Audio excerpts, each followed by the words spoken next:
Hello viewers, পেটে অতিরিক্ত gas common সমস্যা। তাহলে কি করবেন?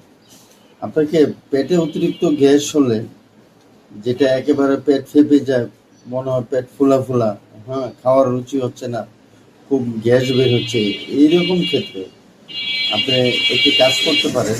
আপনি যদি প্রাপ্তবয়স্ক হন তাহলে আপনি খাবার আগে ইসিমিপ্রাজোল বা ডেক্সলেন্সোপ্রাজোল এই জাতীয় যে কোনো ওষুধ একটি খেতে পারেন। পাশাপাশি আপনি মোটিগার্ড কিংবা ওমিডন, যেটা ডমপেরিডন গ্রুপের ওষুধ, সেটা একটি ট্যাবলেট খেতে পারেন।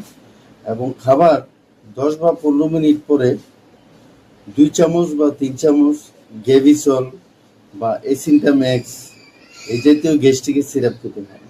দেখবেন ইনশাল্লাহ সাথে সাথে আপনার গ্যাসের সমস্যা তাৎক্ষণিকভাবে দূর হয়ে যাবে।